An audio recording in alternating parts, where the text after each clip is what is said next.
Wow, it's been a while. Welcome back, guys. If you're wondering where exactly we've been for the past week or so, both of us were taking turns getting sick, and then the day we decided to do a video, it rained the whole day, and the day after that, and now there's a bus. This is the only bus that exists in Puerto Morelos. And what are we doing today? So in our last video, we were telling you why moving to Mexico was basically the best decision we've ever made. In today's video, it's a little bit different. It's any of the reasons that we feel like we regret making this decision, whether that's before coming, since coming, and now. So what are those regrets? Probably not what you think.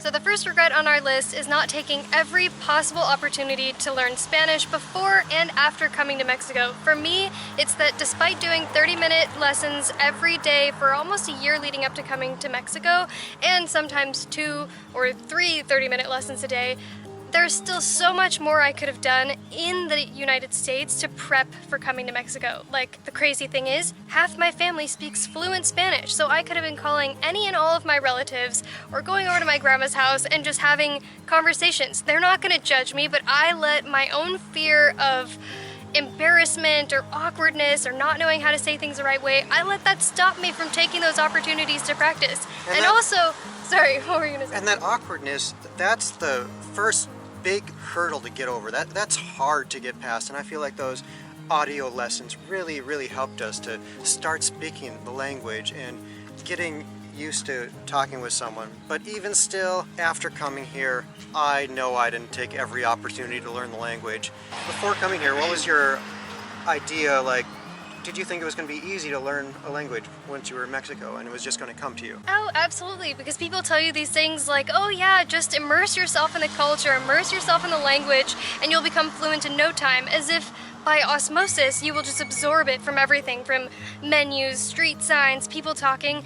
But that is so not the case. If you are not making a conscious effort to look up every word you don't know, take the opportunities to practice in conversation with locals or people who speak the language, and doing continued lessons, you're not gonna get it.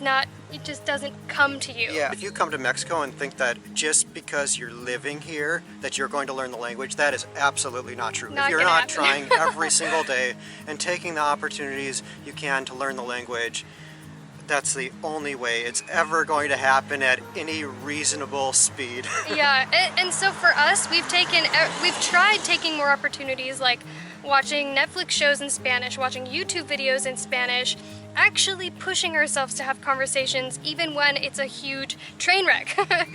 Trying to read books in Spanish. I mean, you really, immersion is making it everything. Even us talking to each other in English, that kind of sets us back, I think, and we still obviously do that, so. Yeah, but you can't get around it. We've been here for almost a year, and we've probably learned at least 10 words every single day, and with our vocabulary that we had built up before coming here, we probably know about 5,000 words in Spanish right now, and we're nowhere near fluent. People who are around us who don't speak Spanish, they think we're fluent, but we know we're not close. I would like to clarify one thing. I do not regret learning Spanish or continuing to learn the language. I want to become fluent at any cost, but I do regret not doing more sooner. Our next big regret is not starting to sell our stuff sooner and not making a plan of attack. Seriously, the most stressful part about this whole thing for me were those last few months trying to get everything finalized, trying to get everything sold, trying to get my business sold, our personal possessions, and getting everything ready to come down here. We were selling everything on the app OfferUp. I would not do that differently. That was amazing and a lifesaver. Yes, that was great. But what I would do differently is start selling it sooner and make a plan of attack. Like, okay, I'm going to list 10 items for sale every single year, every single day, starting every year of my life. Starting a year in advance, because I had a big storage unit full of inventory for my business. We had a 3-bedroom, 2-bath house, and we had to take everything and fit it into 4 suitcases. If you've never done anything like that, you just don't realize how difficult and how much work it's going to be. And I will admit that this all would have been way easier if we just donated everything and didn't need the money to put into savings for our travels. Or way more flexible on price, but we were sort of like, we need as much money as we can to put in a savings for a cushion. So we wanted to put in the extra time to like try to achieve that. Because really every dollar counted for us. Yeah. Just $10, that could mean a night's lodging, and that's a big freaking deal for us. Especially when starting out and not knowing any of this would turn into what it has. And you asked me what would I do differently about this? Honestly, nothing, and I think that's due to my favorite book in the whole world, which recently has blown up, and there's now a show about it on Netflix, and that's called The Life-Changing Magic of Tidying Up. And basically it just helps you to let go of things that are weighing you down and not bringing you joy. That's like the huge premise of the book. I would recommend, if you're gonna do something like this, to get that book, read it, or listen to it on something like Audible, which we just became an affiliate of. So if you guys want to try out that book, listen to it on audiobook, you can use our link in the description for a free book and starting your trial, or you can continue on with a subscription after that. You can get not just that book for free, but any book in their selection. Yeah, any book at all. The next thing on our list is something that sort of comes with traveling. There's some things you can't anticipate, some things that you don't know. This was one of them. I have to take these specific vitamins for a mercury detox protocol, and I didn't think to research how difficult or easy it would be to get those in Mexico. You can drive them across the border with no problem, but if you want them shipped here, I have to apply for special like permits or something, and they're very expensive. So if we had any recommendation on this point, it would be, if you need something specific and you don't know if it exists here, find out how you can get it to yourself or stock up before you come, because that's been one of the biggest most headaches, pain in the ass things that we've dealt with, just getting really vitamins that I need to take. I would like to mention one thing here. Although we are framing this around the concept of things that we regret about what we did before, during, or now that we're living in Mexico, there aren't a whole lot of things in my life that I truly regret, because I kind of think it's a silly premise, sort of like being mad at someone and they don't know you're mad at them. It only really hurts you. But instead, these are more things like, hindsight's 2020, this is how we would have done it differently, and I look at stuff like this as like, oh, that's a very valuable life lesson, or okay, now that I know this, I'll do it better the next time. Number 5, or whatever number we're actually on, and that is letting negative news reports get to us. After we told our family that we were doing this, not a single day passed that we didn't get an article about all the bad shit happening in Mexico. We knew we were being lied to some extent, but we didn't really know how much. Getting something sent to us every day by our friends or family, it sort of got under our skin a little bit. Yeah, after a little while, you're like, well, how much of this is true? How much are we going to worry about? Are there going to be bodies in the street every few shooting feet? every day? Like, we just didn't know. Perfect illustration of this. By the time we were in Mazatlan, we heard something. Which is only a week into our travels. Yeah, only like a week or so into our travels. We heard something outside, and it was like on a megaphone. We didn't understand what it was. In my mind, I was like, oh my gosh, this is the police. They're out looking for a criminal. They're saying, everybody get inside your house now. This is not a drill.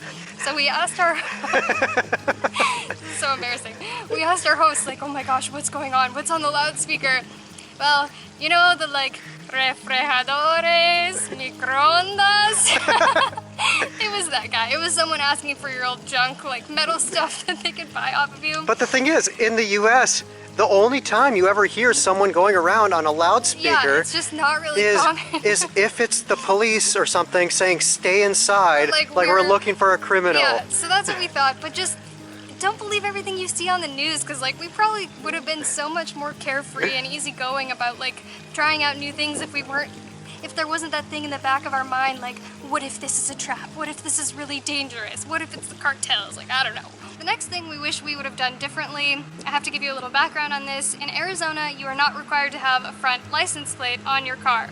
So we searched in a Facebook group, asked people, and they were like, yes, you should get a vanity plate. So I went and got a vanity plate. I got one from the state of Oaxaca because it had the Mexican flag on it, red, white, and green. I'm like, this is perfect. I'll be super Mexican. I put my family name on it, Salazar, and we're like, perfect, good to go. This is going to be great. So since being in Mexico, we've gotten pulled over dozens of times. At first, it was because of that front plate. That's not a common thing to have a vanity plate in Mexico. In fact, it's like unheard of. You always have two matching plates.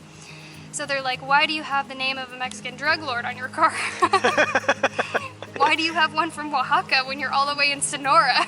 So we took it off. Since then, though, we get pulled over all the time, and they're asking about the placa, where's your front plate? And we don't have one, it's not necessary in Arizona. So what we would have done differently is go to the freaking DMV and get an identical plate from the back of the car and just put it on the front. We will do that when we go back to the US. But I honestly don't even know if you can. I think you can, but I'm just going to tell them we lost it. But when you order your registration, you literally only get one plate from them. So could we just lose it? This one applies to us as someone who started, or as people who started a YouTube channel, and that is not slowing down sooner. When we first came to Mexico, we were literally working every single day from the moment we woke up to the moment we went to bed. That put a lot of stress on us. And it kind of didn't allow us to really enjoy all of the experiences we could have because we were just focused on working. We had to make something work in order to fund our travels to keep doing this. I would like to share that before starting this YouTube channel, I never ever considered ever that it would be a possibility to be a YouTuber. Oh heck no, me either.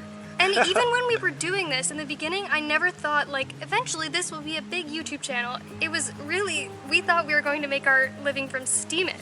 We were going to make videos and that would supplement our blog posts on Steemit, not grow a YouTube channel. So I think once we realized there was a little bit of a possibility to make YouTube the main thing, that's when we started working our tushies off from sunrise to sunset and to wee hours of the night. But I think there's a part of the Mexican culture that we should have adopted sooner, and that's working when it's time to work and then relaxing after that. Turning off that work side. So this is definitely the biggest financial regret I have from all of this, and that would be getting a bunch of dental work done before we came to Mexico. I had some insurance money left on my contract that I had that I could use up before, so I thought, you know what, might as well use this money or it's gonna go to waste. But I still ended up paying thousands of dollars for dental work even with the insurance coverage. So ultimately, looking back, I wish I had gotten it done here. It would have been cheaper and not have that headache while we were trying to do everything else that we were trying to do. Sell everything, prepare, get our documents in order and all that. Yeah, so even despite you having insurance in the US and not having any dental insurance here, it still would have been dramatically cheaper here. Much cheaper. Something else we wish we would have anticipated is to just not expect everything to go as planned. Yeah, I think that one might more directly relate to me because I'm a huge planner. I used to plan everything out super far in the future, be super organized with my schedule. Things will happen at this time, then this time, we will go here at this, whatever. So that's quite the personality to have for constant travel. Yeah, no, it doesn't work out at all. Originally, we had planned out, we meaning me, I spent hours and hours looking at, okay, we're gonna go to this city, then this city, then this city, and map the whole thing out all the way to our dream place, the city that we thought we were going to fall in love with, Puerto Escondido. Still haven't been there. Still haven't gone to that place. But I literally thought it was going to be this very structured, boom, boom, boom, go to these places, spend a few days in each one, and travel just doesn't go like that. So I wish I had gotten that out of my head before traveling, and I think a lot of situations would have been less stressful because it's just it's never ever going to go the way that you want it to or the way it's supposed to go. Yeah. It's gonna go the way it's gonna go. And a lot of times that means shit happens, but other times it means, hey, you love this place and you thought you were going to go right on to the next place. For us, that was Guadalajara. Yeah, we were told 3 days, that's all you'll need there. and then we're like, what the hell are you talking about? It's huge, it's a huge city. And then we ended up spending 4 months there. If I had to say something on this, it's you will find freedom and happiness when you don't expect things are going to go a certain way and you just let them go the way that they're going to go and be open to the idea that even if it doesn't go the way you think it should, it can still be good or better or just okay. Another thing we would have done differently is not only knowing what paperwork we needed to get, but knowing exactly when we were going to get it. For example, we knew we had to get Mexican car insurance, but we didn't actually buy until we were literally on the road the day we were going to cross into Mexico. In fairness, we thought that it would be okay to just buy it for a few days and then once we got our bearings in Mexico, find whatever the cheapest or best coverage. But then on the way to the border, we stopped into a place that sold it, and it turns out 3 days of insurance was like $100, and you can get a year's worth of insurance for $450. And then we knew we had to get a temporary import permit for our car, and we had to get visas. With the frustrations that we had crossing the border into Mexico, we ended up forgetting about it, and we drove a while and then had to turn around. We almost had to return back to the border when we were in Guaymas. Thankfully, there's an office land Rosito. So the lesson, the lesson from this is just know exactly where those offices are located before coming here at whatever border crossing you're at. And I will also say that at the end, it was so, like, some stuff was so confusing and overwhelming, and we just had so many things. At the end of what?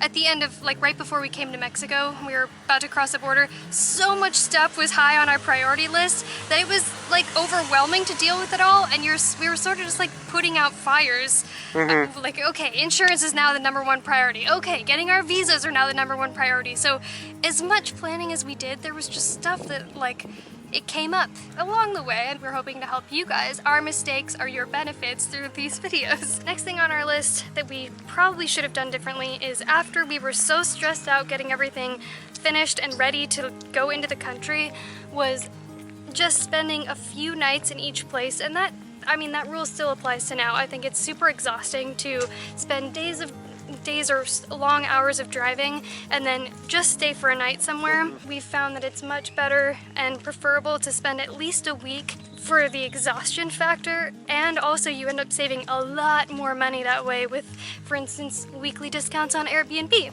Yeah. And by the way, if you're new to Airbnb, please use our link that we're going to put in the description so you can get $40 or the equivalent in your currency off your first stay. If I were to do this over again, I would try to make a good online friend or two who already lives in Mexico before coming, because the day you arrive and even before, you're going to have a ton of questions and you're not going to know how to do anything, whether that's like ordering gas or water, or just make a friend and it'll make your life easier. Would the owner of a Tangerine CrossFox please come get your car at a Puerto Morelos?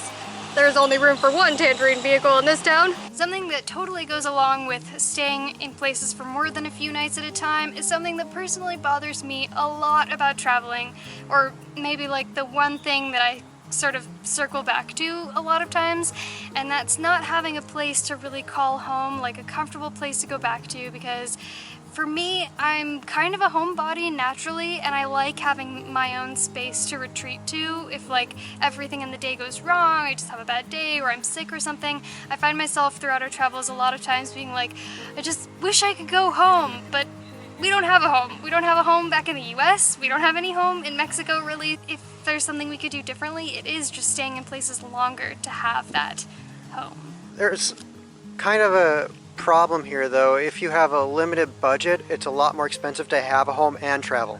Yeah, so there's pros and cons to it. I mean, obviously, not paying for double rent is nice, so we're just paying for wherever we are at the time, but that does mean we don't have anywhere to like nest and feel that homey vibe. But that is what we're trying to change now.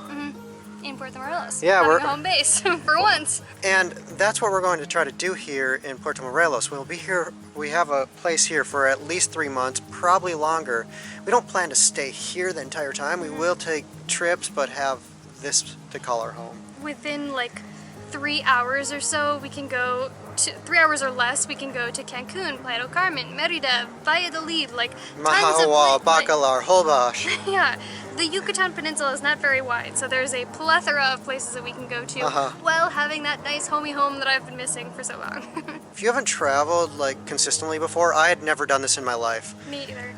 But after a while of constant travel, you realize there's a lot of things that's really nice about having a home. Because when you're traveling somewhere, all of these decisions that, or all these things in your life that were just, you didn't have to make any decisions before. It was They're just sort of like routine, yeah, normal things. Every routine thing becomes a decision. It becomes a problem to solve if you're in a new place. Which is like exhausting after a while, like not knowing where the closest grocery store is, or where you can do your laundry, or where you can pick up. I mean, like when we got us both being sick, I didn't know where we could go buy bags of herbal tea, just little things like that. Last thing on this point, I have to say, I kind of knew going into this that since I'm a homebody, since I'm pretty much an introvert or an ambivert, I'm sometimes extroverted, but most of the time I resort to my introverted ways, I knew this was going to be a challenge, like really pushing myself. But I do think that builds up, like about every 3 months I get to the point where I like need that again, or I'm completely miserable. So for others who might be like me, that's something you have to really consider, because I don't think there's really a solution for someone who's a homebody and like needs that concreteness other than actually having a home somewhere. Yeah. For this next one, we have to lay a little bit of groundwork. So before coming to Mexico, I anticipated being able to work remotely with my old company. It didn't end up working out like that, and for Jordan, his business was completely inventory based, so there would be absolutely no way to bring all of that with us. Nor did I want to. I hated it. I hated that business so much, and I wanted out. Yeah, truth be told, I'm so glad that I'm not still working at that old company. I'm much happier now. And then the other part of this is In a relationship, I think there's various steps and stages where you really find out if you're meant for that person. And the very first thing is just spending a certain amount of time with the person. After like a few weeks, months, or even years, you might find out, hey, you know what, we just aren't right for each other.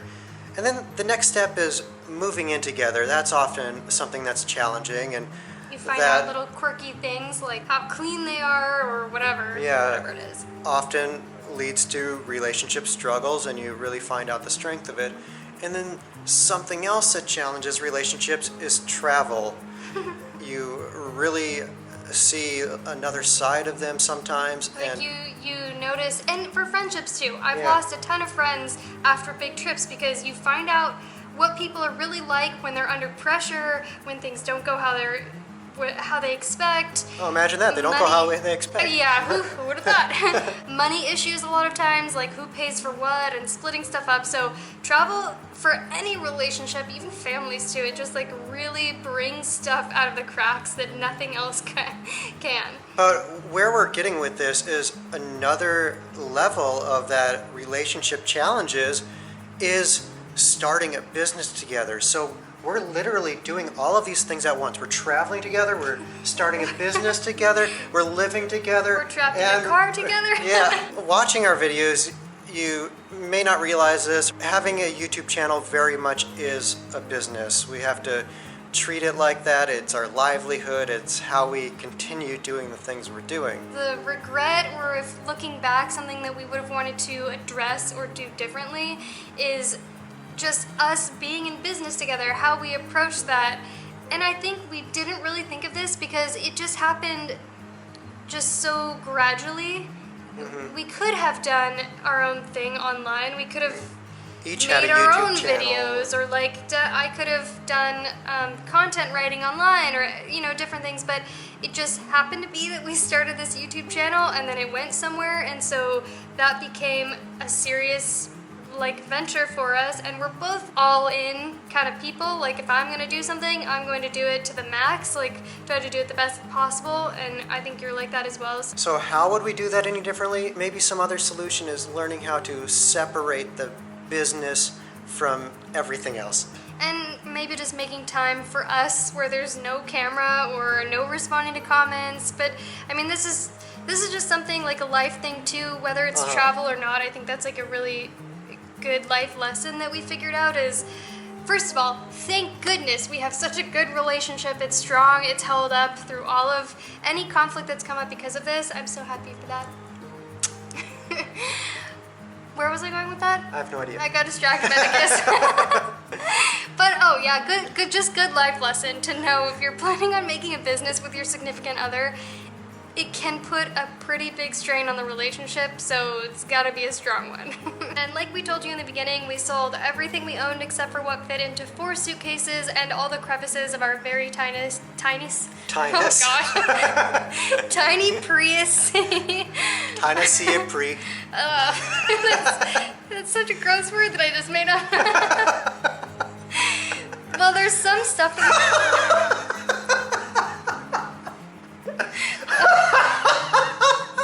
Oh my gosh, who knew I was so funny?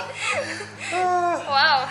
There's some stuff that we brought that turned out to be sort of like a waste of space or a hassle. We made a whole video about that and we'll link to it right here. Our final and biggest regret is not doing this sooner. We've said this to each other so many times.